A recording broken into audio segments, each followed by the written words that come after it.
I just lost it though. I'm sorry, guys. Okay. So let's call this meeting to order. Good evening, everyone. Welcome to our July 1st, 2020 meeting.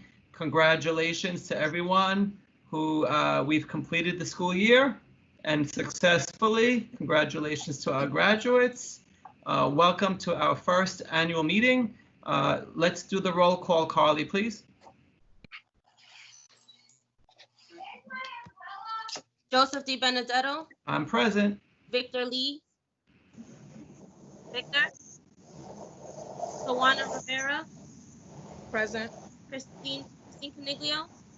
Present. Edward Kim. Present. Monica Patino. Present.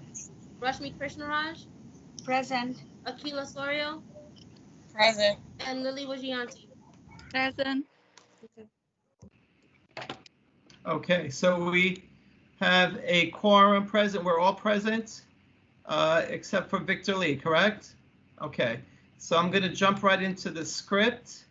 Good evening, everyone. The annual meeting is a separate meeting where the only business is the election of officers.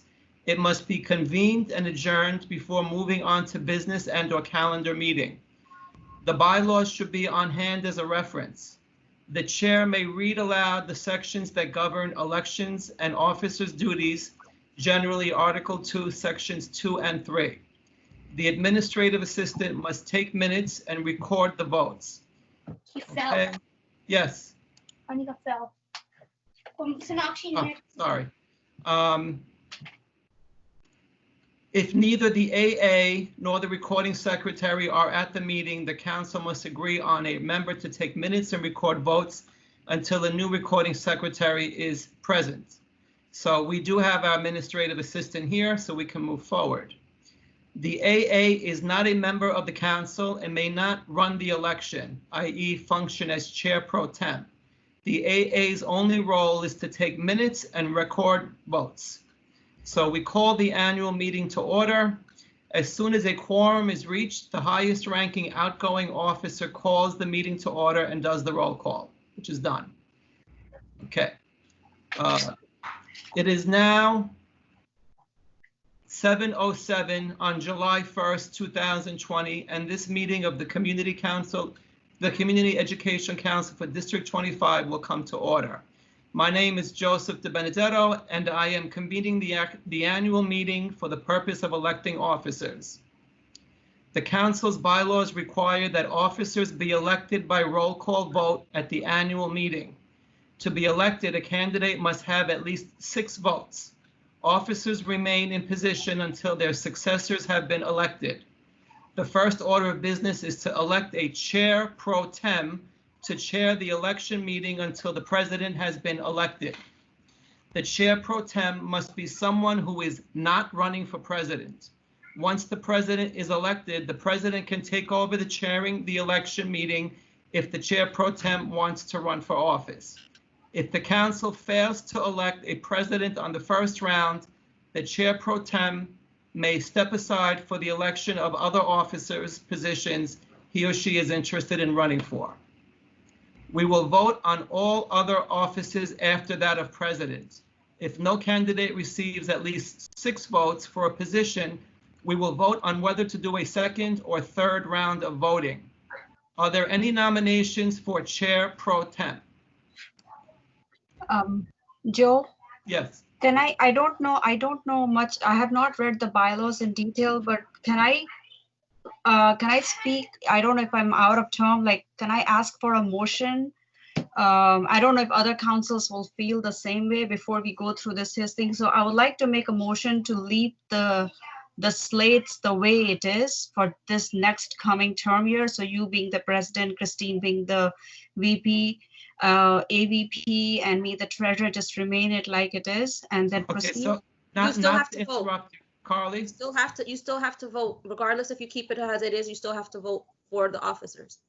We will still have to vote. My suggestion is to go forward with the vote. It's the same, Yeah. you know, basically the Even if you same. keep it the same, you still have to vote. So if I say that I would like to keep the motion to leave the slate the same and they all agree to it, yes, yes, yes, yes, yes, that means we all have agreed to leave the positions the way it is, then we don't have to go through individual positions, right? So I read the bylaws, and I don't believe the bylaws allow us to do that. I Okay, would feel more comfortable with going through each position one by one, Okay. and taking it from there. And let's just Okay. do it the right way. I appreciate that you made the motion, but I don't see that authority in our bylaws. You have to Okay. vote every Okay. July. You have- Having said that, is there anyone who wishes to run as pro tem, chair pro tem? And what that means, it's someone who does not want to run for president, but will agree to chair until a president is elected. Do I have any nominations for chair pro tem? I'll do it. Who's that? I'm sorry. Rush me, I'll do Rashmi? it. Okay, do I need to second that? Does anyone second that Rashmi's acting as chair pro tem? I'll Christine, second. you're raising- I'll second it. I second it. So let me go back to the script. Congratulations, Rashmi. I'm not gonna ruin the pronunciation of your last name. No, Kumar is fine. Come on, Rashmi. Okay. Rashmi has been elected to serve as chair pro tem and will conduct the election of officers for 2020, 2021.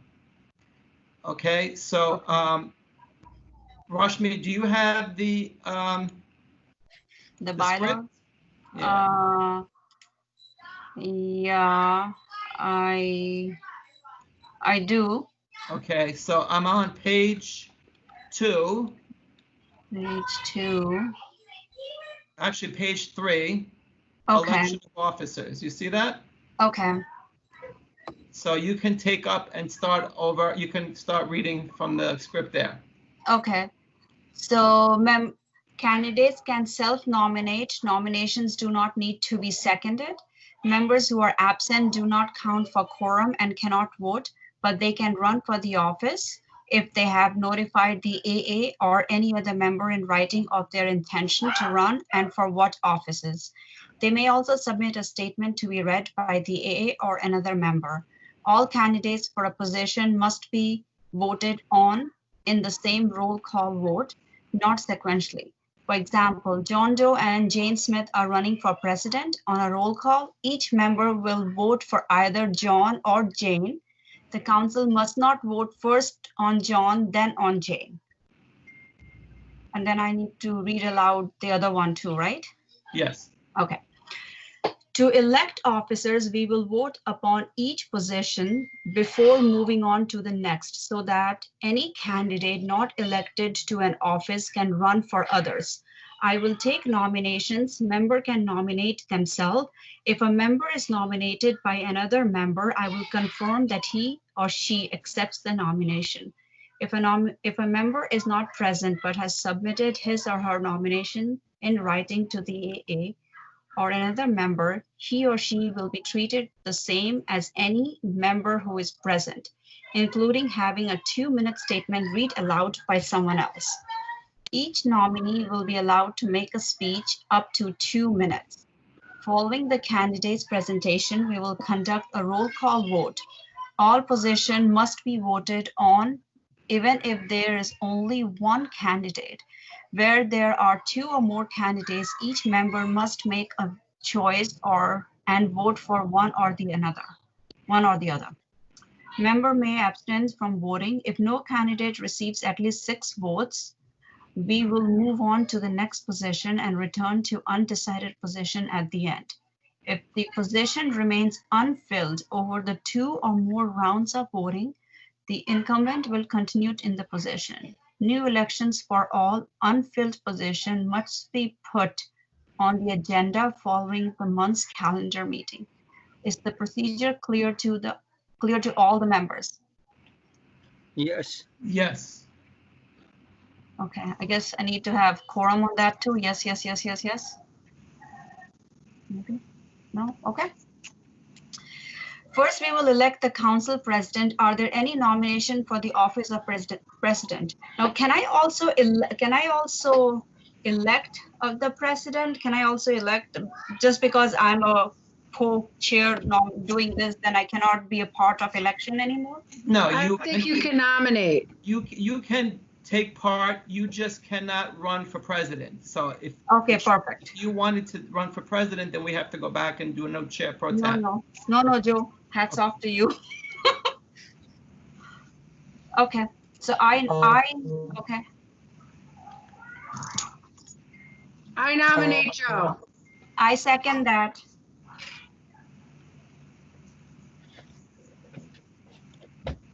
Now we have to take a vote. So no, so I accept the nomination. Are there any other nominations? Who Joe. second? Who second?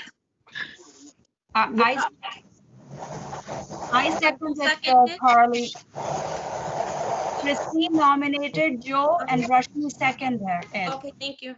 It's, Okay.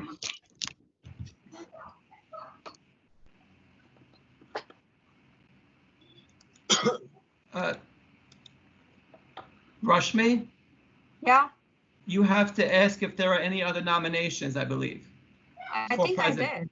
did. You did, okay.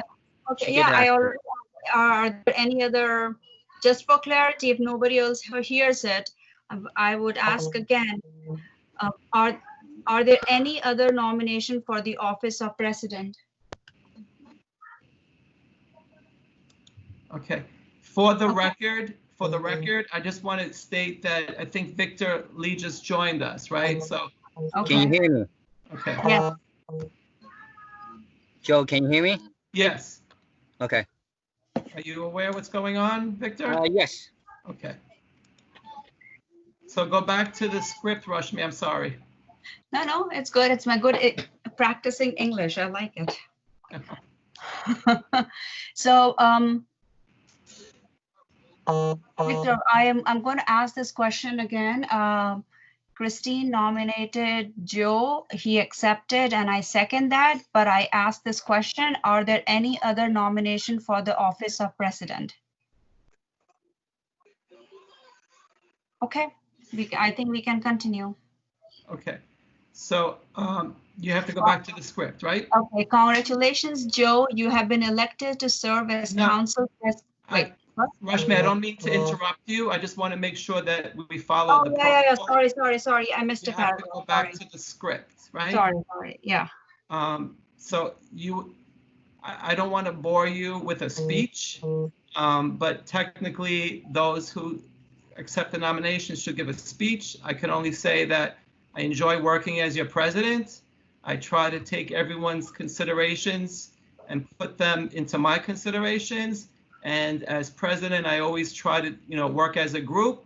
And whether I agree or not, I am basically ethical in terms of pushing for everyone's agenda in a way that hopefully everyone could be satisfied. And thank you for the nomination. Now you can go back to the script, Rashmi. Okay, so I have to ask each nominee. Okay, there's no other nominee. So nomination for the office of president is closed. I will call each candidate in alphabetical order to make a statement. Oh, wait. Sorry, you already made the speech. You are the only candidate. Okay, so now I can say, congratulations, Joe. You have been elected to serve as council president for the next academic year of 2009. Okay, again, Wait, not to no. interrupt you. You Joe, have to go take through a the roll vote. You call. gotta take a vote, guys. Let me do the roll call. Ready? Right. Rashmi, you have to ask Carly, administrative assistant, can you now take the roll call for the vote? Oh, yeah, sorry. And each person has to vote. It's okay. I'm just jumping, sorry. It's okay. Okay, You ready? so okay, let me start again. All right. Joe made the speech. The nomination for the office is closed now. Carly, can you please take the vote for the council members? Victor Lee, Joe, Yes. Tawana Rivera. Tawana, do you? Can you hear me? voting. We're voting, Okay, I yes? said, I said Joe. Okay, good. Christine Caniglio? Edward Kim?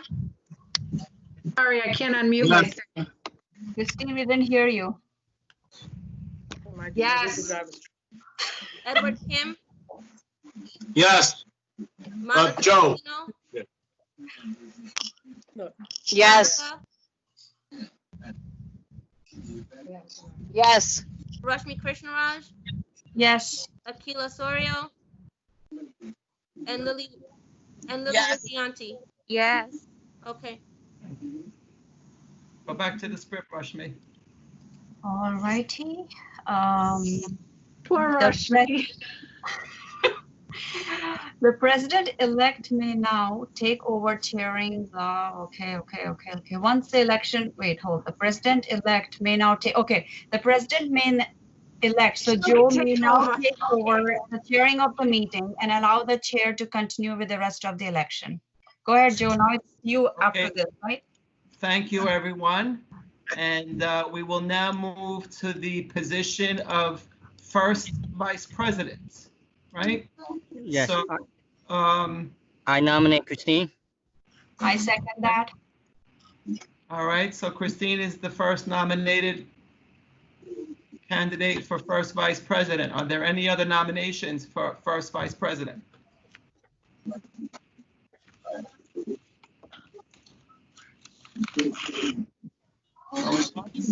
Okay, Christine, do you accept the nomination? Yes, thank you. Okay, do you want to say anything? I wasn't prepared to say anything. It's a pleasure working with the team, and I look forward to another year and some productive work we can accomplish together. Thank you, Christine. Nominations for the office of first vice president are now closed. I will now call each candidate in alphabetical order and make a statement of up to, no, never mind. Carly, sorry, I'm following the script. Can you go through the roll call for the Yeah. election of the first vice president? Joseph Di Benedetto? Christine, Victor Lee? Christine. Tawana Rivera? Tawana, can you hear me? Present. Okay. Edward Kim? Yes. Edward Kim?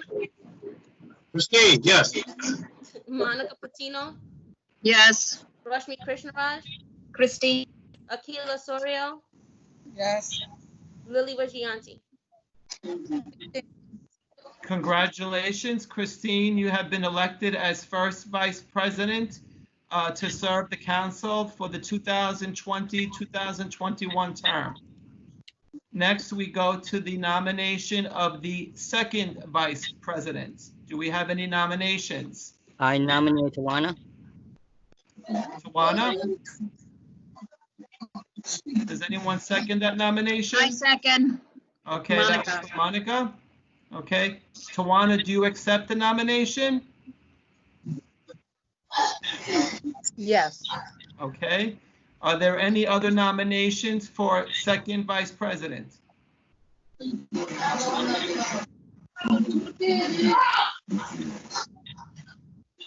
Okay, congratulations. Tawana, you've been nominated as the sole second vice president candidate, and let's go through the roll call for the vote, please. Okay.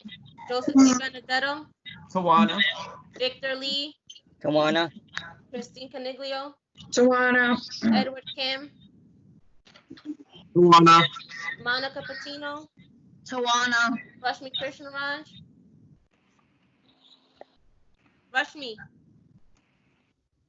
unmute yourself. sorry, Tawana, Okay. And Akila Sorio Tawana. and Lily Vigianti. Tawana. Okay. congratulations, Tawana. You've been elected as the second vice president for the CEC for the 2020-2021 year. Congratulations. Next, we Okay. have congratulations, Tawana. Tawana, I'm sorry, I did not give you an opportunity to speak, and I apologize for that. Did you want to say something? No, I just wanted to say thank you. Well, we thank you, and I apologize for that. No problem. I believe the next position is that of, is it recording secretary or treasurer? Treasurer. Okay, so do I have any nominations for treasurer? I nominate Rashmi. I second that. Rashmi, do you accept that nomination? I accept. Okay. Are there any other nominations for treasurer? Now, Rashmi, do you want to say something? No, let's go get it. All right. So let's go for the roll call. All right, Joseph D. Benedetto, Rashmi, Victor Lee, Rashmi. Tawana Rivera. Tawana? Present. Christine Caniglio, Yes. Edward Kim, Monica Yes. Patino, Rashmi. I meant to Akila say Sorio, yes. Yes. and Lily Wajianti. That's me. okay. Congratulations, Rashmi. You've been elected as the treasurer for the CEC District 25 for the 2020-2021 term. Next, we have the position of the secretary, correct? Is that the last position? Yeah. Do we have any nominations? I nominate Victor Lee. Does anybody second? I second. I second. Okay, Carly, you have, Second? Wait, who's second? Monica. Thank you. are there any other nominations for secretary? Congratulations, Victor. You've been nominated as secretary. Do you want to say anything to the public? I want to say thank you, and I will serve the CC to the best of my ability. Looking forward to working with everyone again. Thank you. Thank you, Victor. Let's go through the roll call. Joseph D. Benedetto, Victor, Tawana Rivera, Victor, Christine Caniglio, Yes, sorry, yes.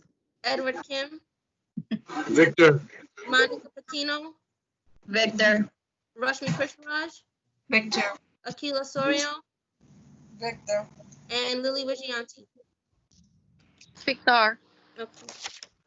congratulations, Victor Lee. You have been elected to serve as the secretary for the council for the 2020-2021 year. Congratulations. Thank you. So once the election of officers has been completed, the annual meeting is adjourned. Do we have any motions to adjourn the annual meeting so we can get on with our calendar meeting? Motion to adjourn. I Christine second. made the motion, Victor made the second, correct, Victor? Yes. So the annual meeting is now adjourned. Congratulations, everyone. And let's jump right into the calendar meeting, right? Do we have to call a roll call for the calendar meeting, Carly? Yeah, for each meeting I gotta do it. Okay, ready? Joseph D. Benedetto, Present. Victor Lee, Present. Tawana Rivera, present. Christine Caniglio, Present. Edward Kim, Monica Patino, Present. I'm sorry, Rashmi Krishnaraj, Present. Akila Sorio, Present. and Lily Wajianti. Present. Okay, so welcome once again and congratulations to the officers. I just realized that during our annual meeting, we were supposed to confirm the meeting dates. That usually the CEC meets on the first Wednesday evening of every month. So I'm not sure if the school calendar is even out yet, and I don't think it is, but maybe we can tentatively go through them and then we'll pick up on it again when the school year begins, because we need Can we to start just, August. can we just hold it off to the August meeting when we have more of an idea? So we have to schedule what with the August meeting as well. So why don't we start there and we can table the rest of the meeting dates? Is that okay, everybody? Yeah. The first Wednesday in August is August 5th. Okay, does anyone have any objection to not holding the meeting on that day? So No. Fine.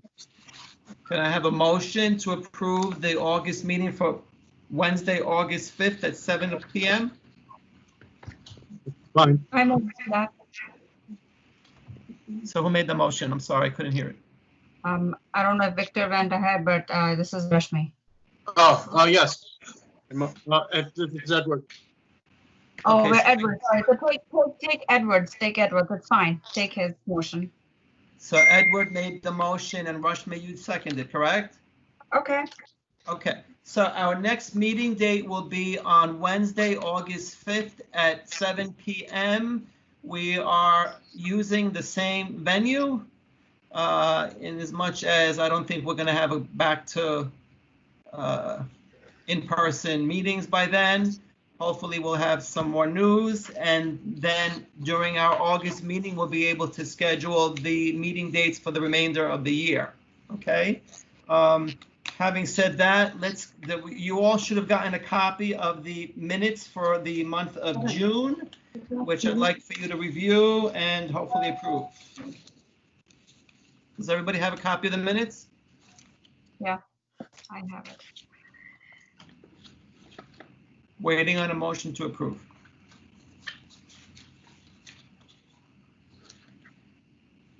Motion to approve. Christine made the motion. I'll second that. Is that Victor? Yes. Okay, so the minutes for the meeting held on June 3rd are now approved. And let's get started with our discussions. So I don't know how many members we have. I think I could look here to the public to see how many attendees we have, but I welcome you all. And we had originally planned for district planning to be here, but they will be here. They will be at our next meeting in August to discuss district planning. Our meeting today concerns discussion regarding going or getting back to school and what's going to happen in September. Before we go there with some discussion, I wanted to give the superintendent an opportunity to give her report or to report to us of any developments. Superintendent? Thank you, and congratulations to all of the council members who were elected into offices tonight. I will say it is a pleasure. It has been a pleasure working with all of you, and I know it will continue to be. Myself and my team really do enjoy working with this entire council, and I do believe that we've done some very strategic work for our communities across this year. So just a few things, and actually before I do that, I really want to say congratulations to our schools, our building leaders, our teachers, our school staff, and especially our students for finishing off one of the most difficult years in the history of public education in New York City. I have to tell you, everyone came together, and although it wasn't the best situation because we are in the middle of a crisis, we did all try our best and we worked together. And I want to thank the CEC for working with me around that too. You have been champions for your community. I know that you've been filtering a lot of questions.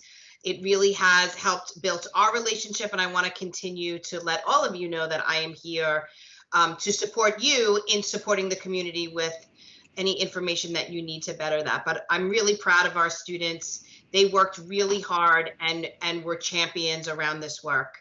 So congratulations to them and to you parents, because as a parent at home, this was not an easy task.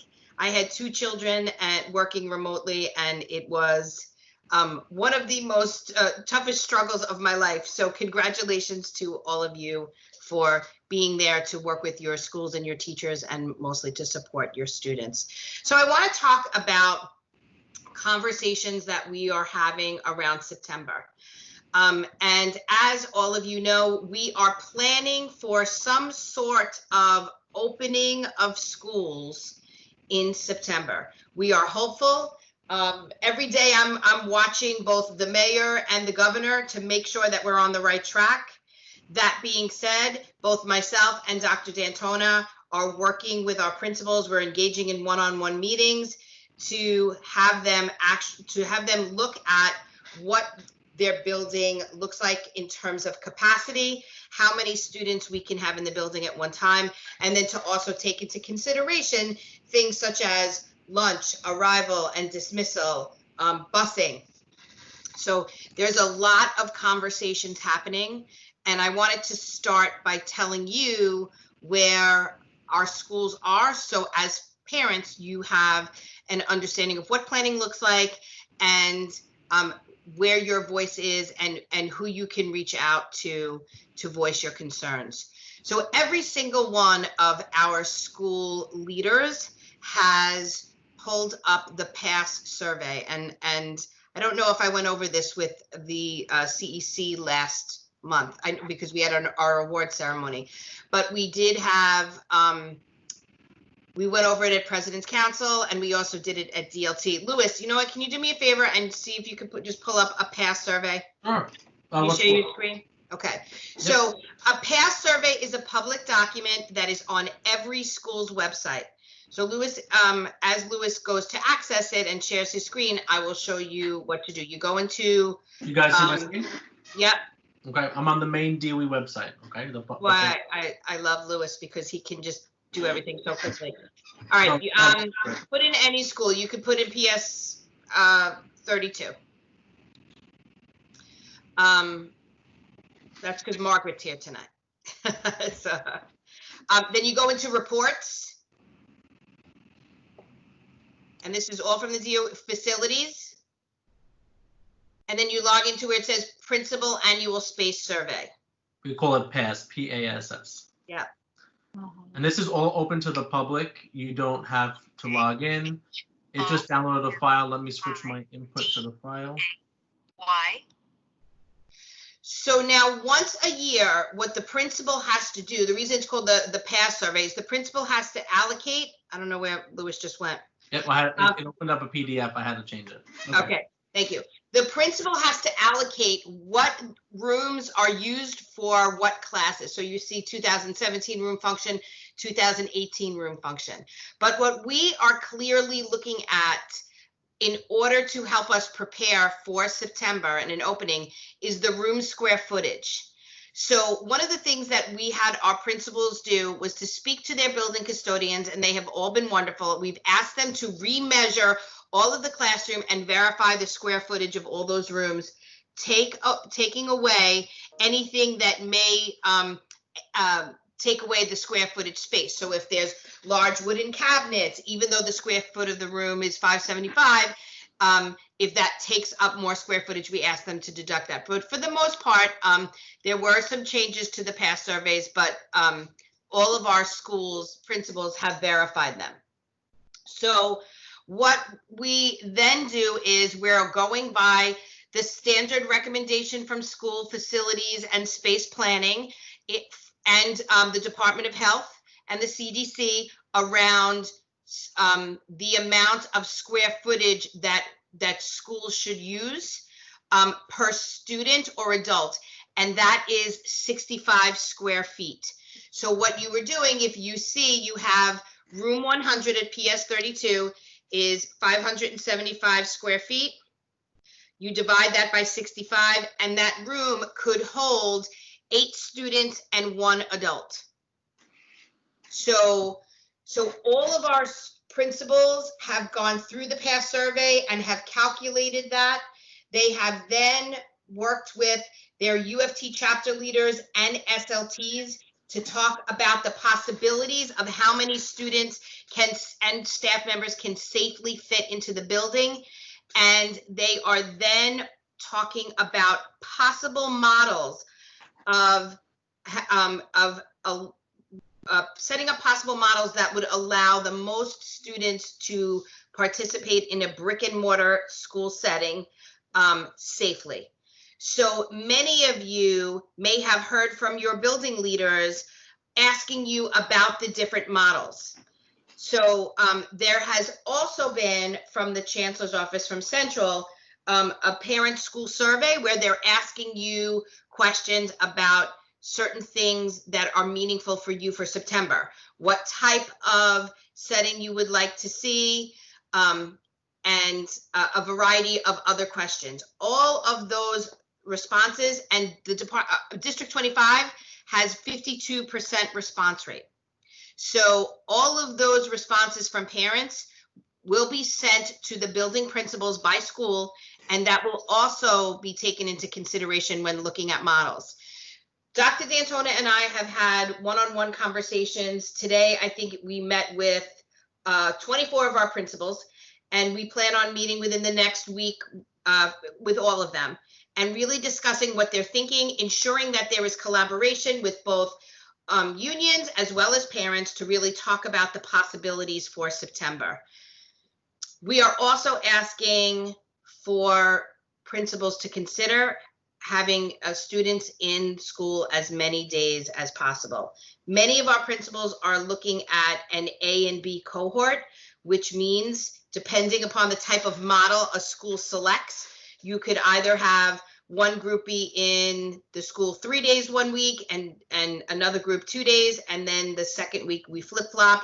There's also been certain models of a week for 1 week. You know, let's just say group A would be in the building and this following week group B would be in the building. But once again, we have been very clear with our principals that collaboration is key, while principals manage the establishment of the program, right? Which teachers are going to teach with which classes, which students are going to be in certain classes.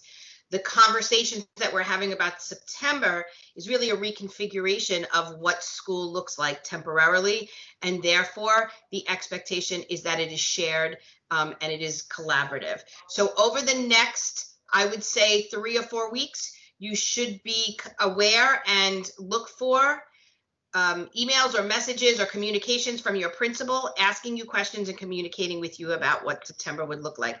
But absolutely, if you are an SLT member, you will be called to the table to really talk through these and to give your opinion. So, you know, when it comes down to that, please make sure that you're reaching out to your constituents, getting information from them in your community and seeing what's best for them. Every community has different needs. So we want to make sure that when we're doing this, because we truly believe that we have to start transitioning our students back into schools and in the most safe and secure way. We don't want anyone, not students, not staff members, getting sick, but we are trying. We are working together. We are working very hard. Our principals are ready to work throughout the summer to make sure that our schools will be open. And I will say to you, and I know they stand behind me, if you know, hopefully, and if this virus goes away tomorrow, we will, if the virus goes away the last week in August, we will be ready to open these buildings for our students, because that is, we want them to be there. We want all of us to be together again in a community. So, so if there's any questions at that time, this is where we're up to right now. And the one thing that I say to our communities is that please be patient. This is something that is very subject to change. We don't know what will happen. This morning, you know, I know that you saw the governor. He said we're in a national pandemic.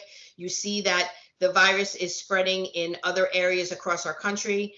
I think New York has done a really, really good job as of right now containing it. And I know that he's trying to make sure that that doesn't happen again with us. You know, we cannot predict the future, but we are working to make sure that our students have a safe and secure return to the school building. The second thing that we're talking about is if we do have a blended model, which is now what we're planning for. So I want to be very clear, unless something changes, we are planning for a blended model. The blended model is students will spend some time in school, the brick and mortar school, and some time at home learning virtually. In that case, we are also communicating with our principals and our chapter leaders around ensuring that there is alignment of instruction, meaning if there is instruction in school on Monday and Tuesday, then the task that students are going to be asked to do during remote learning is directly connected to that. So it will ebb and flow, and their students will see and have an understanding of how their learning is connected both inside school and remotely. So it will allow for a smoother transition when we do return, and I am very hopeful for that return. So is there anyone that has any questions for me? So I have a question. I always have questions, and I'm sorry. Two questions, basically. So I know there's a group of parents who are absolutely opposed to having their kids go to school without a vaccine, right? So do those parents, is there always an option for at-home remote instruction for those parents? Yeah, there will be a fully remote option. I do not know what that will look like as of right now. I know it is part of the planning because especially in our community, there has been concern and an ask for full remote learning until there's a vaccine or they're comfortable and feeling that their child will be safe returning to school. So the concern for those parents would be, well, these kids that are learning remotely at home, is the grading and all other things the same as those that are at school, right? Because it's two different types of learning. Something to consider, something, you know. Yep, we're not up to that part yet, but absolutely, that is something that I will escalate as part of the conversations. You know, and I say this to all of you in the community as well. Please raise your questions to me. Part of our one-on-one conversations with our principals, Dr. D'Antona and I are getting a lot of really good information to escalate to Central. As principals are starting to roll out this work, they're hitting kind of some roadblocks and they're saying, well, we need clarity around this, or what happens if this happens? And it should be the same thing with parents, exactly what you just said, Joe, and that's a question that I will escalate. What will the grading look like? I know Monica and Victor have a question, if you don't mind, just one other thing. So I know that there's discussion with teachers and other groups that are being held with DOE. I appreciate that the parents could sit at the SLT table. The question that I have is whether or not parents will be permitted to be at the same table with regard to discussion that the UFT is at and that, you know, the other DOE people are at, because my concern is everyone has what they're out for, and with all due respect, the teachers have their concerns, but I would prefer that parents are at the same table, because I think students also have rights, and I think that they should also be considered in the process. Obviously, safety is important, but I think that if we're not at the same table, then there's going to be a problem with parents, right? So negotiations in terms of contract or decisions that are made regarding what remote learning would look like as a city is not at my level. But I can promise you, and I will escalate that concern for you. But what I can say is at the school-based level, that is an expectation, right? So not only does a principal have an expectation to meet with just their staff or their chapter leader, but also with their PTA president, their SLT, to engage parents. Many of our families have already received individual school surveys from their principals because they want to hear the parent voice about what the school year should look like. What are some of the things that they value? So principals are gathering that information. What I can tell you about District 25 is that, and we all know that we were rushed into remote learning very quickly. And believe you me, as somebody who's experienced it myself with my children, I'm really proud of our teachers. They too had some concerns because it was new for them, but they really did take on the challenge and most of them really wanted to do what was best for kids, and they were honoring the concerns of parents about what remote learning should look like. Today, I received a concern from a parent about teachers being on Zoom at a school. And when I spoke to the principal, she said all of our teachers had agreed to be on Zoom for a minimum of 1 hour a day. I mean, that's really more than we had in a lot of other places, including the school where my own students went. They didn't start remote learning, Zoom learning, until 2 weeks before school ended. So, what I believe is at the local level, we really do need to start having those conversations with each other. We have to build trust. Everyone needs to feel comfortable, including a teacher, students, families.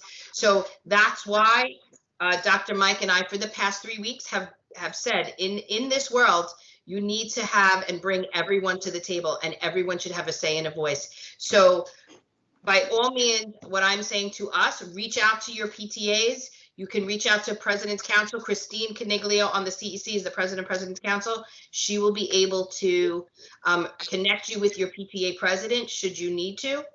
And your voice can be heard. You can always email your principal, your assistant principal. We are all working in the summer, and we do want to hear your concerns. Okay, thank you. I see a lot of questions in the chat, which I want to address also. I know Monica had raised her hand, and I believe Victor did. So I don't know who is first. I apologize, but Victor, it's okay if Monica goes before you? That's fine, not a problem. Monica, go ahead. Thank you. Monica. Thank you. So then I have a question for you. So like, I'm just touching base what Joe said regarding like the structure of a teacher. So if they do that, like the blended learning, or they have like a week yes, a week no, or 2 days yes, and then they go remote learning. With the remote learning, can't they just sync it with the same teacher? Like have a webcam at the class? Just because every teacher teaches differently. And for my son, like I said, my son has a dyslexia and he's used to a certain pattern. Now to go 2 days different with another teacher to learn the same, let's say math, the same thing, the same subject, to learn it a different way will confuse him. Is there a way that they could just put a webcam? So like that, let's say my class has all of my 32 students. I have like 8 in the classroom and the rest in the remote learning. They all are on the same page some way. Yes. So having different teachers. So once again, that is, oh wait, I gotta move my phone, I think. Yes. So that is part of what's happening centrally in terms of negotiations as to what distance learning will look like. That might be something you want to voice to your school community and speak about your own child and what your focus is, which is that continuity of instruction, maintaining the same teacher, right? So all schools have similar yet different needs, and the role of this time is for a principal to work with the community so those voices are heard. So I can't at this level, we can't mandate let's just say what's it called, streaming, right? You're talking about live streaming. I can't mandate that at my level. That's part of something that happens above me in negotiations. And then my other question is regarding with the IEP students, what's going to happen? Because I feel like this year, like this, with everything happening, I don't think my son got the proper technique to help him with his problem. Right. So what's going to happen? I mean, so that's a very good question, and something that we voiced today during our principals meeting.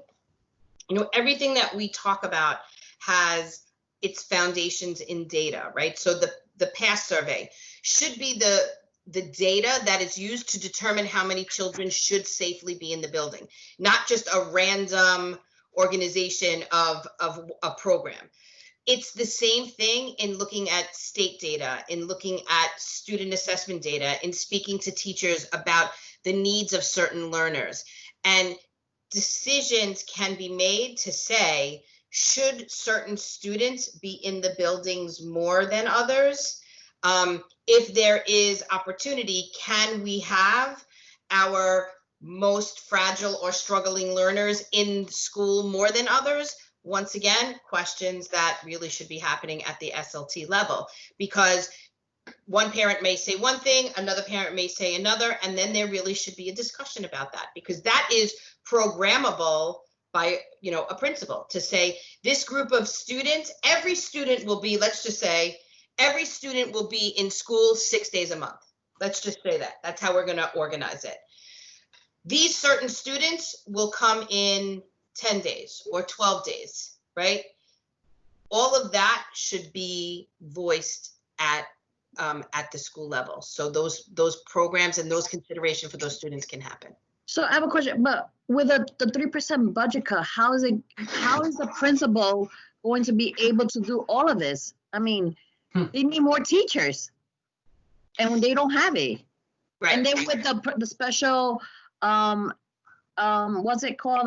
That some teacher could apply for the underlying condition Mm-hmm. that they could stay. So it's like there's some school could have a teacher, but then if they're teacher that have underlying condition and they're applying to working from home, that's taking away teachers from them to be in the building, and plus space.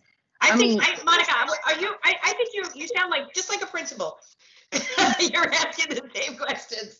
But it's frustrating because I see kids, they're struggling.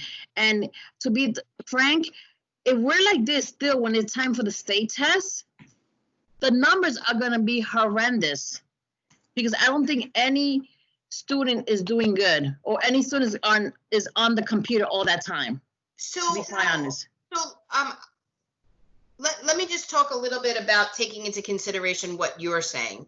Today, during our professional learning for principals and during the DLT, we rolled out our district goals, which is areas that we're going to focus on with all schools.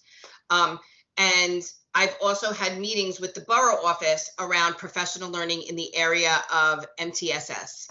MTSS is a type of, I would say, intervention style that supports all learners. And it will support learners very similar to what you're talking about, Monica. There are kids that maybe did not struggle in school that will now return to school full time that will be struggling because all of the gaps in learning that have happened, right? Let's face it, this was new for all of us. And so we want to be honest with ourselves and with our communities and say, because of this pandemic that hasn't happened in over 100 years, although we tried our best, there are going to be gaps in learning. So we are asking our principals right now to start thinking about what MTSS will look like, both in a brick and mortar building and virtually. So what will supports for our struggling learners look like? How do we know what areas our students are struggling in? What will assessments look like in the beginning of the year so we can target exactly what you're talking about? So unfortunately, I don't have the answers for what you're asking, but I can tell you that your questions are in the forefront of what we're planning for.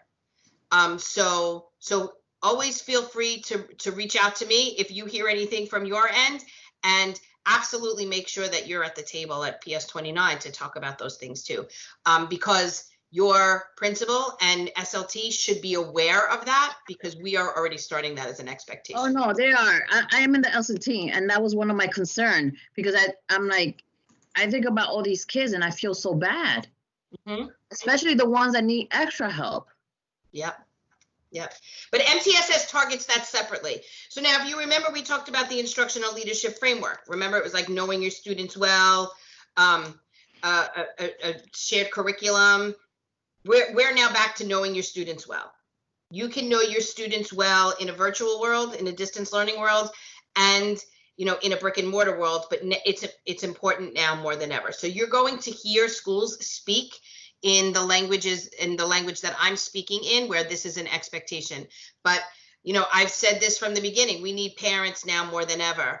And, a lot of policies, I just said this to my son the other day, a lot of policies that I set as a superintendent in this district are based on what I am confronted with as a parent, right? So there were times when I would reach out to my children's teachers and basically say things like, he struggles. He can't be, he cannot manipulate the technology. And I felt ignored, right? So that's why I open up those conversations to basically say, knowing your students well definitely requires input from parents who have actually now sat home for 3 months and watched their students learn.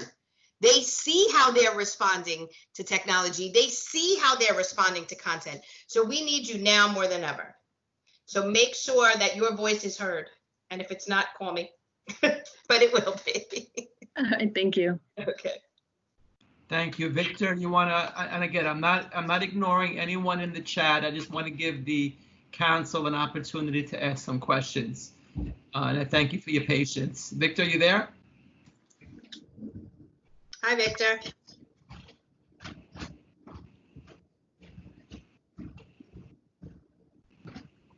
Victor? Okay.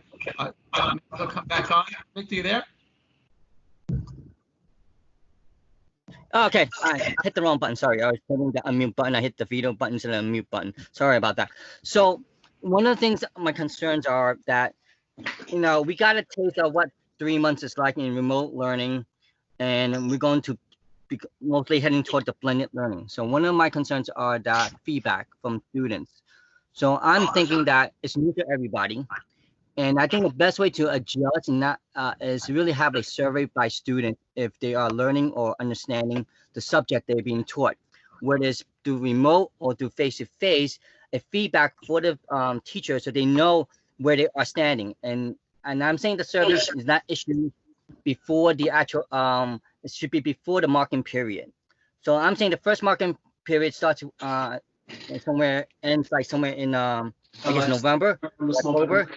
So what we need to do maybe 4 weeks into the program, when we do return back to school, of course it's going to be individualized, to have a survey from the student. And it may not be all students may be applicable, but I'm thinking more of the from maybe 4th grade and up may be able to do the survey, or if not, then maybe the 6th grade and up can do the survey. And the survey is just really asking what are they learning the stuff, or they comprehend stuff, or where they have need help with in terms of understanding. Because remember, it's new to everybody, and we just want to get feedback from the student, and only because now it's going to be an entire year of blended learning. And we need to constantly get feedback from the student if they are adapting to the technology, or they're actually learning what the teacher is teaching in the remote environment versus the actual live environment, and how the you can put in some emotional factor surveys just so we get some feedback ongoing as we move into each before each marking period ends, so that we can adapt and make changes to the program and find out who needs help. So that's my first thing. The other thing is I want some accountability in terms of the cleaning aspect. I know that custodial does not report directly to the actual principal. So as a parent, I'm concerned if things are being cleaned on a daily basis. So I would like to have some kind of checklist that they sign off on the custodial as they clean off, so that we know for sure that things are being delivered in a timely manner. And also, if things are like hand sanitizer, are they in every location? They should be checking on these things. I know for a fact from my school and other schools, that's not always the case with the custodial staff. So we would like some kind of checkpoint somewhere on that, so that we can get feedback either through SLT meetings or PTA meeting that these things are being done, to reassure that these are being done on a regular basis. Those are my 2 commentaries. Okay, so I'm very glad that you had said this piece about student voice. So first of all, the most recent survey that came out of Central was also a student survey for middle school. But one of the things that Dr. D'Antona and I have spent this year doing, actually the past 2 years doing for our principals, is modeling for them how to meet with students and pull them into the conversation around decision-making and truly giving them a voice. So every time Dr. Mike and I would go into a school, we would meet with a group of students and ask them questions and speak to principles around how student voice is valued and what were some of the things that would change or be implemented because of students. And we didn't just ask them questions about what they like or disliked around their school. We asked them about curriculum, what they were learning, were their opinions valued, did they have a voice? So that is something that we are going to work with our principals to ensure next year, not just in the remote platform, but more importantly in the remote platform, because I'm glad that you brought that up, because that's something that Dr. D'Antona and I are going to work with over the summer. How do you reach out to students to check in around what remote learning is like for them and the impact of that learning? So that, I will tell you, is something that will be done at the district level. So thank you, Victor, for reminding me of that. Dr. Mike, I know you're here and you hear that, so we have to work on that. Second thing, I just want to make a quick correction. So the custodial staff does answer directly to the principal, and it is the principal who rates the custodian. So although they do have an additional, let's just say, supervisor who works aligned to me, which would almost be like a superintendent, and somebody above that I also work with at the borough level, custodians absolutely do answer to their and report to their principals. But I think you brought up something that is a good idea that I will surface. I can say today, Louis is on here too, the same way that we are waiting for guidelines that come from the governor and the mayor just around what opening schools will look like in terms of virtual learning, the same thing is around cleaning procedures. I know that they are working on them. I know that they will follow the CDC Department of Health guidelines, but you're bringing up a checklist for parents to see and understand about what cleaning will look like is a very good idea, and I'm going to escalate that. Thank you. Yep, got it, Danielle. Yep. Thank you, Victor. Are there any other CEC members that have questions for Superintendent Domingo? Me. Christine. Hi, Christine.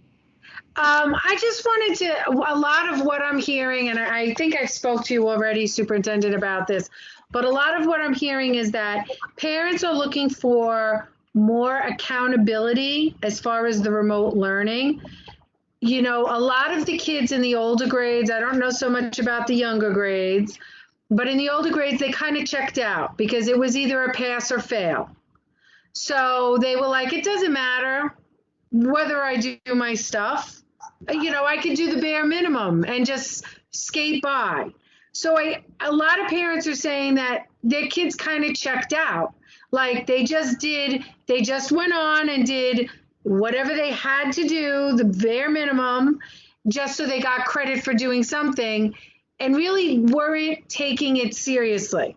So a lot of parents are saying they understand the whole blended learning plan and that it's a work in progress, but what they're looking for is more of a structure for, even though they're not in the brick and mortar building, the remote learning is actually remote learning. They will be graded on it if they don't log in and participate, and you know, it's class. It's just like when you go to college, you know, and you can take on, like, you have to be there and be present.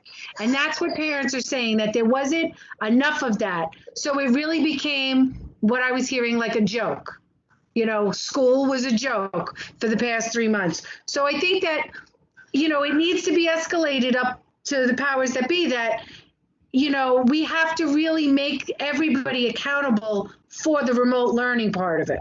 And I understand, I've heard, well, there's issue with people with the internet and if their internet goes out, but it's just the same. If a child got sick in school, the principals would deal with that. The teachers would deal with that on an individual basis. If there's a death in the family, the teachers deal with those things on individual basis.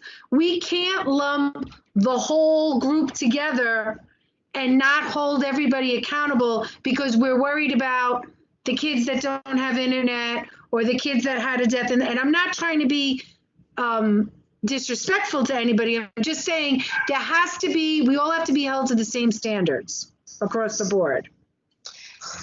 I hear you. And that is definitely something that we are, I know that they're talking about that at the central level, just in terms of making sure that students have multi-layers of access. But I want to spend a little time talking about accountability, and that is a conversation that we have started to have this summer. But, you know, really important when we were kind of thrust into this situation in March, that includes our students, right? So let's think about their learning environments. I know that you've all had students, I've had my own children, that this was not something they were used to. School also had a huge socialization component to it. And that is why, and you know, I support one of the biggest push of the chancellor was like no harm to children, right? So you could have a child that was flourishing in school and then went remotely and completely checked out of remote learning because they did not have that connection, that socialization connection. So all of that is being looked at and taken into consideration. The same way Victor just said, you know, we want our students to be known well, that connection to remote learning, and students getting their work done. And that's why I was saying that things should not be done in silo. What's happening in the brick and mortar building in the instruction also has to be very similar to what you're talking about, a college course. You know, I had a syllabus. I was in my teacher's, you know, class 2 or 3 times a week, but then I understood the work that I had to do because it was connected to what the teaching was about. So that's why we're pushing for that. The full remote work, I cannot say 100% what that will look like. We will touch base as that unrolls a little bit more, but I can tell you the focus for the kids that are going to be in school certain days and out of school certain days, there will be that connection.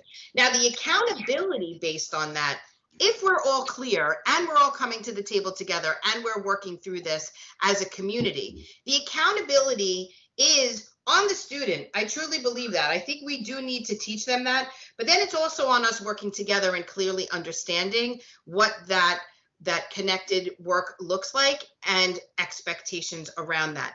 It was really difficult for us to do that because, you know, there were families that did not have 5 computers at home and they had 5 kids. Plus now they're working at home and, you know, and they're now working at home. I mean, Monica tells the story. She's like, I have 2 laptops and, you know, 3 kids plus me, 2 kids, Monica?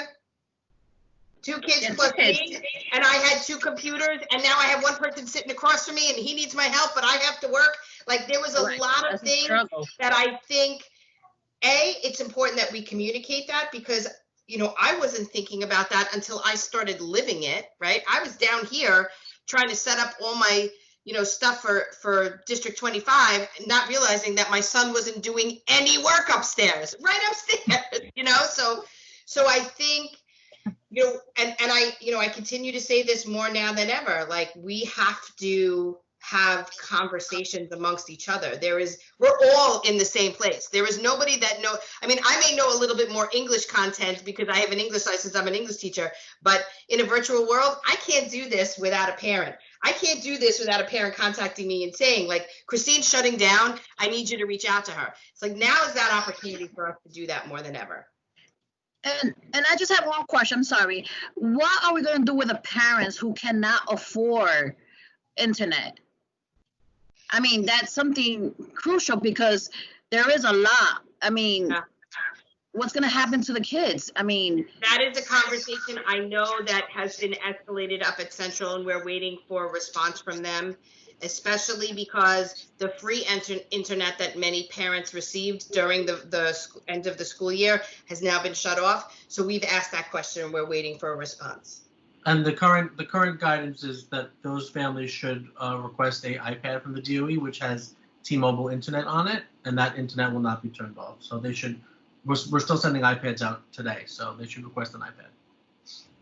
So this is all great discussion, and I agree. I mean, we were thrown into a situation no one knew about. There are a lot of issues, right? We have to be realistic, right? So I know we're planning to go back to school, but we also realistically have to plan in the event that school does not open in September, right? So we have 2 months to prepare for the questions, you know, things to avoid things that happened in March. As far as accountability, I think we need to teach our students that they must also try to be accountable.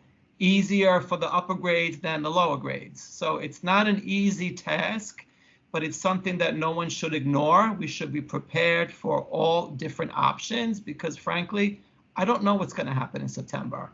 And from the way things are going with the budget and whatnot, we need to be prepared for the worst, right? Yeah. But having said that, I don't want to take from anybody else. Are there any other CEC members that have comments? I think Joe Lily had a comment on the chat, so I just. Okay. Lily, are you there? You want to speak? Yeah, there were a couple of comments. There were a couple of questions in the chat that I could answer if you'd like. Okay. So, okay, are you on the chat? Because I sometimes. yeah, I can see it. No, I can see it. So, There's one about SLTs. yeah, I'm gonna get to that. So one of them is about Okay. teachers and students being required to wearing masks. So we do know that PPE is going to be part of a requirement in some way in a brick and mortar situation. We do not know exactly what that will look like. That will come as we get closer to the beginning of the year. So I don't have the answer for that. This question comes up a lot about parents talking about childcare if they are returning to work full time and we do not return to school full time. So we're waiting for further guidance on that, but currently what I do believe they're looking into, but we do need to see is something very similar to our rec centers. The problem in District 25 is we have no place to put them, right? We don't have any space in our district around opening up CBOs and childcare because we need that space for our students. We were an overcrowded district prior to this, and now it's something that is the reason that led to Dr. Mike and I really making sure that we're working strategically with our principals, that they have a clear understanding of their building. So that is to be continued. We have not gotten full guidance. So students with disabilities, their IEPs will continue to be followed. What that will look like is going to be conversations between the school and the parent. So if your child is getting a para, they will continue to have a para. I would definitely say to reach out to your schools to get some more information about what they will look like in terms of programming, but they will have the requirements and the expectations and guidelines within their IEPs. Clarissa, this is a good question, and Esther, maybe we can escalate this.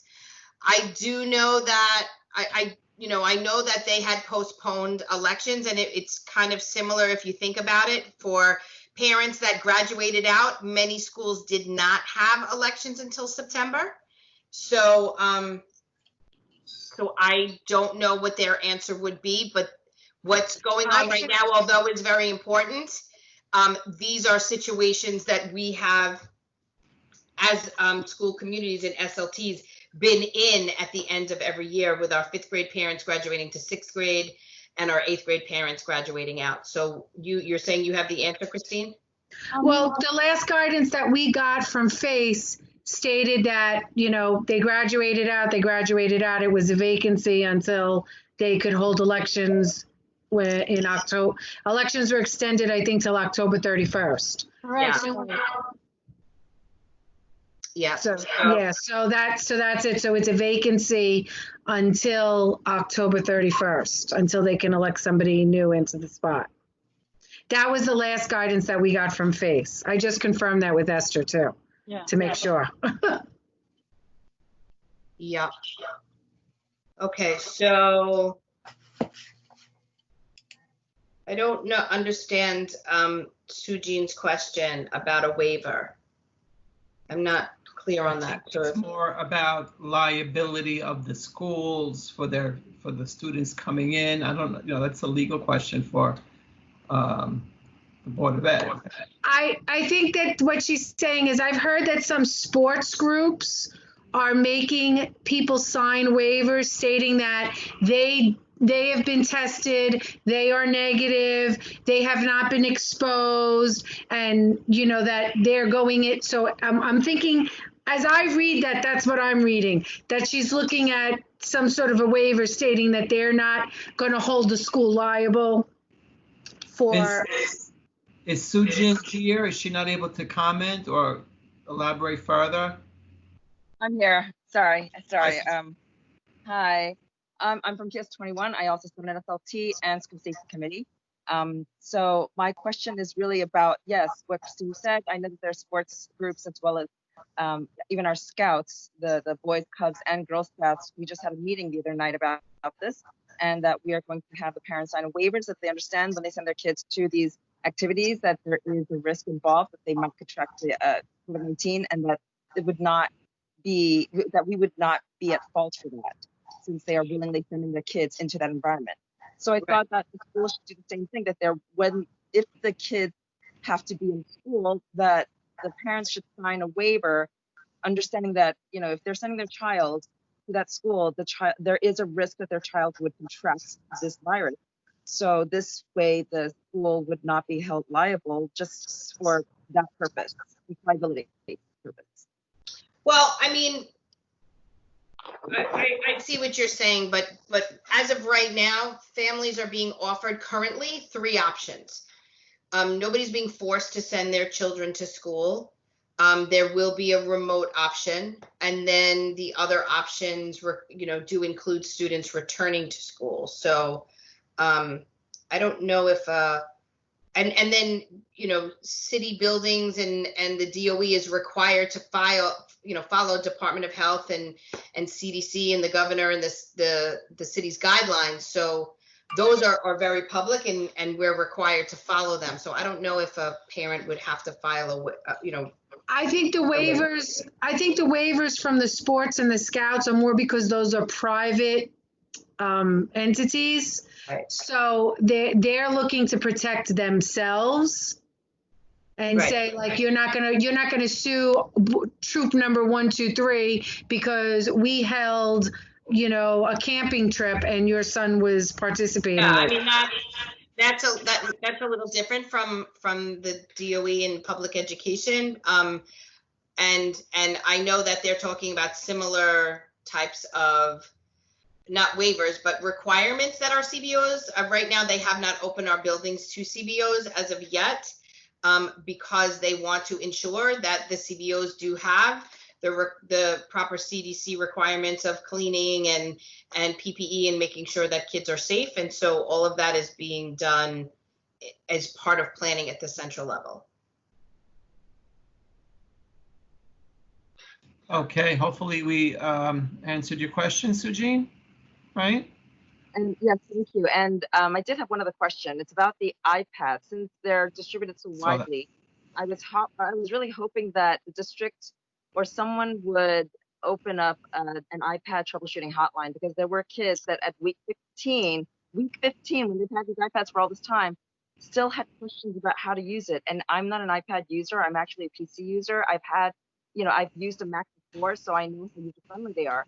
And an iPad to me is just a toy. It's great that the kids know how to play games on that, but they are very computer illiterate. So they were asking my daughter things like, how do I do this? Where do I find that?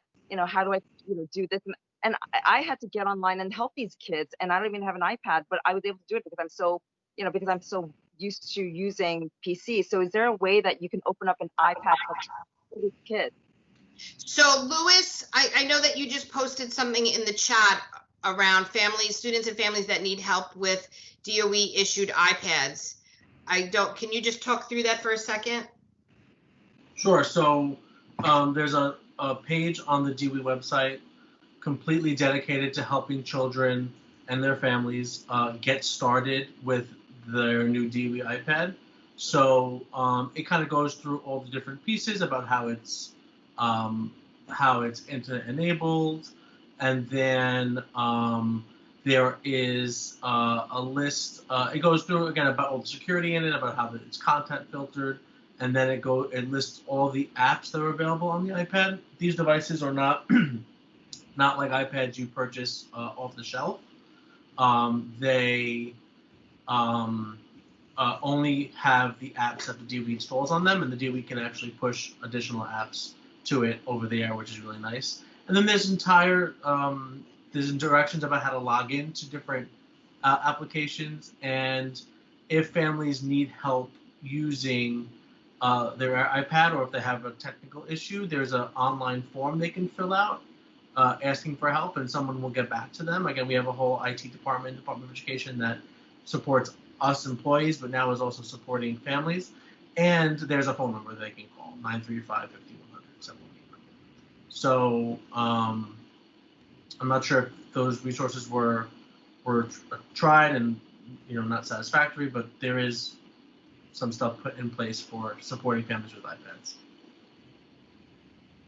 Thank you. We really do need a hotline. Thank you, Louis. Are there any other questions? Did we miss any? I apologize if we did. No, I think that's Yeah. all I'm seeing. So interesting, and uncertainty is the prevailing comments, right? I'm assuming we just follow what's happening in the news with the mayor and, as things develop, correct? Yes, and hopefully I will have more information at our next meeting to really talk about the where we're moving towards for September opening. Okay. The SLTs, they're meeting over the summer? They are, right? Normally they do not, but Yes. but we have asked principals to ask SLTs if they will meet over the summer, even if it's virtually. So all SLTs will be offered opportunities to collaborate in this way. Correct. Everybody's nodding. Good, right? If you're on an SLT, good, Monica. Yes. Christine, Edward, are you on an SLT? Yes, I know. Ed School is meeting every 2 weeks about this, right? 1:30, you still there? 1:30, Edward, right? Yeah. So, yeah, so yes, they will be asked to do that. I just saw another question regarding safety agents. I know we had an issue with safety agents in the past, and I wonder what's going to happen in the future. But will there be safety agents in the fall if the school's open?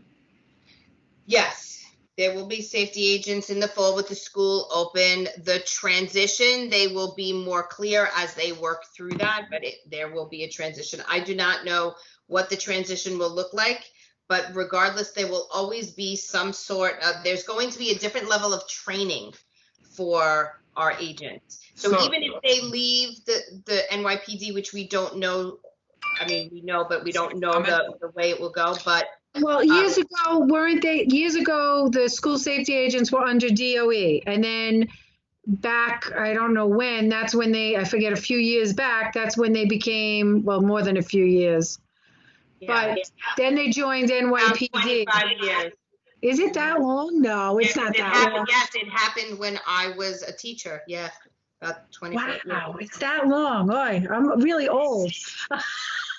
So we will be very transparent with that, but what we received is that there's going to be different levels of training about de-escalation, implicit bias, just a different type, very similar to the expectations of, the DOE around social emotional wellness. And so we were told that there will be training for these agents. And then during the transition, they will move to DOE, but I don't know. There is a comment about a PEP meeting where the resolution was passed by the mayor to terminate the contract law. I'm assuming that's something that's developing, right? Yes, but that does not mean we won't have people to protect the safety of our schools. How they do that and where they're aligned to, we have yet to kind of hear, but there will always be expectations of safety and security in our schools. Okay, I see more conversation regarding keyboards for the iPads. Would they be able to distribute them? You see that? Yeah. Currently, I mean, the iPads came with a case and then the iPad and the charger and everything like that. I think right now kids are using the on-screen keyboards. But yeah, I don't know. I don't even know if you're able to pair a Bluetooth keyboard to it. Because like I said, these iPads have security measures on it. But, yeah, no, we weren't able to pair our Bluetooth keyboard to it. I can tell you that. But that's a great. I don't know if we were doing it wrong. And when the on-screen keyboard comes up, I know it takes up a lot of the screen. So I can definitely escalate that next time I speak to someone that. Yep. Thank you, Lord. And good evening, Mr. Swirsky. Thank you for commenting and about your optional SLT in July as you get more information. Thank you for joining our meeting, as everyone else. Are there any other questions or comments? This is kind of an open discussion in our audience, CEC members, before we move on. Okay, so it's interesting to see what happens. Every day is a changing structure. So if that is the end of the discussion of back to school for now, I just want the public to know that we will have our district planning meeting in August. We'll also continue with the conversation if anyone has any comments. And we as a CEC can always circulate amongst ourselves if we have any issues or want to call a special meeting or whatnot, depending on developments. Okay? And I always thank the district office for their cooperation and willingness to always be responsive to our questions. I had one comment though, question regarding in the planning. And Carly, you may be able to answer this. We put over our town hall with the chancellor, I believe it was October, or am I mistaken by thinking it's for September? October.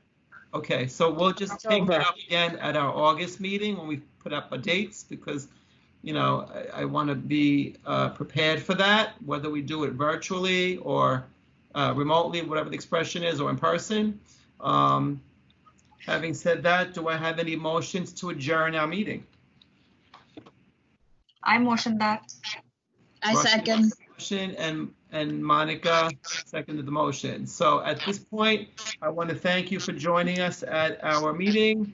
We look forward to seeing you in August, and we wish you a healthy, happy summer, happy July, happy 4th of July. We're going to start in about a minute our business meeting for those who want to stay on. We appreciate that. And again, thank you for everyone who cooperated and joined us. Have a safe 4th of July, everyone. Yes, yes. Now, Joe, I'm leaving now, right? Why don't you stay on for a moment, just because I want to just do some business, and then we're transparent here. We have to discuss our superintendent evaluation. So yeah, we're just gonna. Oh, that superintendent. Let's start the meeting. Are you guys ready? Yeah, when we start, the district leaves. Before the No, I'll leave when he tells me to leave, because I'm normally at the business meeting. I'm only leaving for my. Yeah, but we also leave your office. Oh, stop it. I've never, no, because I've never attended one. I've always been asked to, you know. I'm always watching. So if you leave, are we still going to be on, or are we going to be thrown off? That's no, I'll leave the room, but my computer. His computer will be on. If your computer has to be on, it's being recorded. It's still has to be recorded. Yeah. Oh yeah, it's recorded anyway. I know. Then I'll have to watch it on YouTube tomorrow and cry. No, but I'll leave. Honestly, I'll leave. I think it's important. But don't leave yet. Don't leave yet. Let's do the roll call, and we'll just cover business, and then we'll ask you to leave if you want to leave. Right. Are we ready? We're all still here? Harley? Ready? Joseph Di Benedetto. Present. Christine Caniglio. Present. Tawana Rivera. Tawana. Present. Okay. Rashmi Krishnaraj. Present. Akil Osorio. Present. Edward Kim. Present. Monica Pacino. Present. Victor Lee. Present. And Lily Vigianti. Present. Okay, so we're all present. Do you all have the minutes of our business meeting from June? It was kind of brief, but you should have it.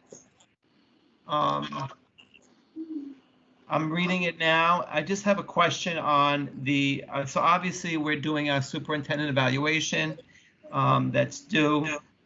It says here that we were going to do it under executive session, but I don't think we can do it under executive session under the circumstances because of the remote meeting. I mean, I'll leave. What what is an executive session? So executive session, and I don't think Diana Iqbal is here, is she? No. Executive session is just the CEC members. Nobody from the district office, it's not recorded, and Harley's not even present. But, you know, if I have no objection of discussing the superintendent evaluation, and Danielle, if you want to go out, I'm fine with it. I just want to clarify that for the record. Are we okay with working on the evaluation at the business meeting? Any motions to modify the minutes, which specify that we have to do it on the executive session? Am I being unclear, or am I being too lawyerly? So you're basically saying, if any conversation that you have right now is public. If you wanted to go into executive session, it's only you guys. Right. And I could do that.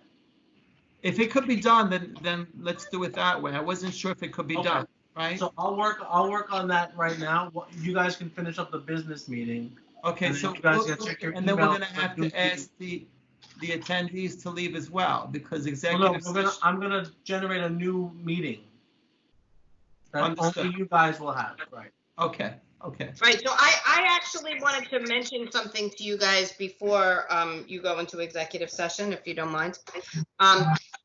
So just to let you know, so there has been a lot of concern and a lot of outreach to me regarding schools and graduation ceremonies. And I appreciated some of working with some groups of families in taking a closer look at what was possible and what was not possible, and how some schools engaged in certain things that all schools could have to ensure that all students were celebrated in the way that they should have been celebrated, that we were able to do, right? So, so there were some schools, actually 1 or 2 schools that I worked with parents with, where I actually called the principals and said, I understand that there is a concern about going into the building and a fear of getting sick. And genuinely, that's what that was, because we do know that District 25 has always had really amazing celebrations for our graduates, albeit pre-K, kindergarten, 5th grade, 8th grade. So this was not an issue from how we celebrated our children in the past, but it was something that was happening for this year. And parents wanted that celebration opportunity for their children, and they deserved it, and their students and their children did deserve it. So we tried our best to do it as safely as possible. Some of it, I will be honest with you guys, was out of fear. There were people who were actually afraid to go into school and gather these things, and we were able to support once we surfaced that. Then there were other requests of families to do things like drive-bys and drive-in sessions, and the way they needed to work was either you could drive by the school, or each student had to have an individual appointment to get out of the car and go back into the car. And no matter how many different ways schools tried to do those different things, the plans that were sent to me did not meet the governor's requirements. So I know Louis did a fabulous job with helping all of our schools with virtual ceremonies. I hope many of you have had an opportunity to see the virtual ceremonies. I submitted a speech, Dr. D'Antona submitted a speech, they allowed students to speak. So I do want to hear any feedback that you heard from families, because I think it's important. You know, I know that some families were upset, and I didn't want to kind of leave it hanging out there, but at the same time, you heard about what happened in Westchester, which was, there was a cluster of students that were together with families that came from, another state. And now we have people that were sick again. So that was the reason why we had to follow these strict guidelines. So I just wanted to put it out there to all of you to say that I understand how parents feel. I recognize how parents feel. And our schools are still trying to plan things once they can, once things open up in July and August. But, you know, continue to do outreach to me should you hear any concerns. Once again, have them meet with their principals as well, just so we can continue to organize opportunities as we can, as it opens up. So I just thought it was important to say. So if I could say, am I on? So can you hear me? Yes, Joe. So if I could say, look, I spoke to some parents that were not happy about certain things with graduation. I agree, but under the circumstances, it was the best we could do.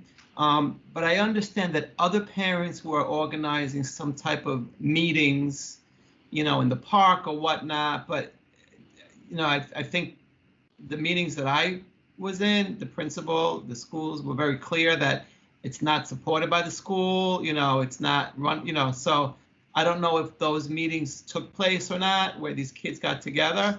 But it's a difficult Some thing. parents did organize their own graduations at certain places. They were not school sanctioned events, but schools did send students things such as caps and gowns and their books and all that kind of stuff. And parents created their own virtual ceremonies. When those were sent to us, pictures of those, we were very clear that those were not school sponsored events. You know, nobody was wearing masks, and that was the complaints we were getting. But we can't prevent families from getting together, which is what some of these events were. Right. So just wanted to make that clear on the record that it was not school sponsored, correct? Okay. Because people have been pushing back on that, and I understand. Yep. Any more comments? So we need to approve our minutes, which were very brief. Do I have any motions to approve our minutes on the business meeting from June? Approve. Who's that? Monica, Monica made the Yes. motion. I say the motion. Approve. Motion to approve. Okay. Do I have a second? Second Victor, second. Okay, Victor, thank you. And someone else did also. So before you leave and before we go into executive session, so just that we understand what's going to happen at our August meeting. Danielle, do you want to explain because I don't know if we did we have this meeting with the CEC last year? Do they do it every year or was it every term? Who's coming? Their District district planning. planning. No, this is the first time they're doing this type of meeting with you. So can you every explain year, and actually every year I have a meeting with district planning, and what they talk about is forward planning for the district. We look at spaces that are overutilized, spaces that are underutilized, and we have conversations and decision making that happens at those meetings. Now, normally I would take the voice of the CEC and I would be the person that would bring that there. So for example, Joe was pushing very hard when space planning would come, and they came in November. They actually spoke to you guys a little bit about some of the things regarding overcrowding in the district, how many seats were owed, that kind of stuff. But this is more strategic about what are some of the things that we can do to alleviate certain problems, right? Or I was the voice for the CEC around Joe pushing for PS 32 to get the extension, PS 24 to get the extension. So the CEC had opinions about that, but they never had a seat at the table in planning. You were more or less told what was going to happen. So this is more of you're going to get to see the same data that we look at the DOE, and you can ask questions and voice your opinions and concerns about space planning and the impact that has on students and schools. So the question I have is, I know they're going to come with information, right? We're not going to be, there's nothing, is there anything in the works in terms of, I remember when we did IS 379, right? Is there something that you know at this point of anything that, no, you know, I know they're working on some expansion projects that are on hold, like at Bell Academy. See, but those expansion Those already projects that are decided, proposed, not correct. those projects, that's SEA. Right, but Space planning tells SEA the need for things, right? So when you met with Chris Mangiero, remember he came in and looked at, that's space that's planning. the step before. Space So- planning, right, yeah. And But- it, go ahead. The question I have is, because of what's happened and maybe possible budget cuts, are those projects still going forward? Or are they gonna change? I don't know, I can't speak to Right. that. I know, I've been asking, I do know that they've started up they started up PS 129's program to complete it. We're waiting to hear about the others. So I'm not sure, that would be a question that you can ask them. Okay. You know, will it impact some of the timelines of, let's just say, completion of, completion of Bell Academy in 169? What about PS 32? They could speak on your behalf to SEA about that. And what about U3K? Is that still going forward, or is that being cut? PK is definitely a question that you can ask them. So those are the questions we asked to that. We asked at that time, Yeah, correct? 3K, yep. All right, so just They're to- the ones that work directly with enrollment to find the space when enrollment wants to expand. Yeah. So that's a quite lengthy meeting. So I just want everyone to be prepared. And, it's kind of an important meeting. So, think about if you have any questions, but that's an important meeting for you guys, all of us, and the district, right? Okay, so is there anything else to discuss at the business meeting? I'm good. Okay, so Louis, are you back? Are you back? what's that? I'm seeing if Louis is back to send you the. Louis? Yes, I'm back. I'm sorry. Okay, so executive session means that just the council is going to have a discussion, right? So Carly's going to leave, superintendent's going to leave, and we're going to stop the recording and ask the members of the public to leave, correct? So I created a new link for a new meeting. He did. I got it already. Okay. And I sent it to Joe, Lily, Christine, Rashmi, Victor, Akila. Hold on, let me make sure. Tawana? And Monica, Tawana, and Edward. Is that That's all everybody? Is anybody missing? You should have 9. 3, 4, 5, 6, 7, 8, 9. Yes, 9 people. I took out the district team. I took out Carly, and we're gonna leave this meeting, and we're gonna move. You're gonna click the link in that new email, Perfect. that new event I sent, and then what we'll do is I'll enter the meeting with you guys. It won't be recorded, and then I'll just leave the room, and you guys just do what you gotta do. And you So can hang then up. when we end the meeting, we just hit the red hang up button? Just hang up. Yeah, it's fine. Okay. All right. Thank you, Louis. Appreciate it. Yeah. Danielle, thank you. All right, thank you guys. Have a great month. Happy 4th of July. Thank you, everybody. You too. Carly. See you guys next month. Mike. Take care. All right, take care. Everybody, thank you. Have a wonderful 4th of July. You too. You Bye-bye. too. Bye-bye. All right, let's hang up.